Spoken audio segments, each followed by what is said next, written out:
abdulahi ibnu rawaaxa radia allaahu canhu xaaskiisa dhabteeda isagoo ku jiifa ayay lilma ka daadatay. markaasay aragto way la oyday iyadiina. markaasuu indhaha kala qaado wuxuu ku yidhi maxaad la ooyaysaa? markaa bay tidhi dee adoo ooyey un baan ku arko anna waan kula ooyey bay tidhi. markaasuu anigu waxaan xasuustay kalaamka ilaahay tabaaraka wa tacaala fii suurati maryam, wa in minkum ilaa waariduhaa kaana calaa rabbika xatman maqdiya uma nunaji aladiina ataqow wanadaru aldaalimiina fiiha jithiya.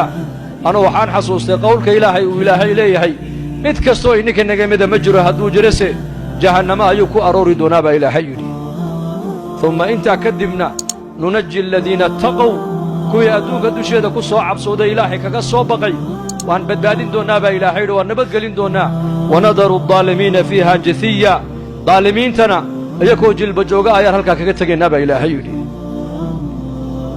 dhabtuu ku jifaa innanka maanta khafladda inagu dhacday, qaari sood fiican oo qur'aan macaan gadaashiisa innagoo ku tukanayna ayaan adduunyadeenni xisaabinaynaa oon meheraddeenni ka fikiraynaa.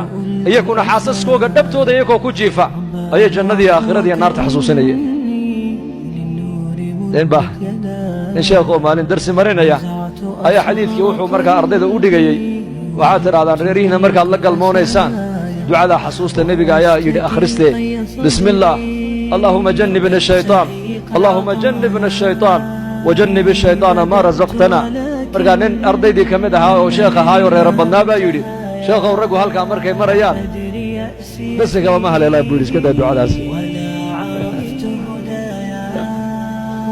halkaas xaaskiisii dhabteeduu ku jiifaa wuxuuna xasuusanayaa naar. waa la id sheegay buu yidhi inaan naar ku arooraayo, laakiin ma ka baxayaa taas ay kala caddayn buu yidhi.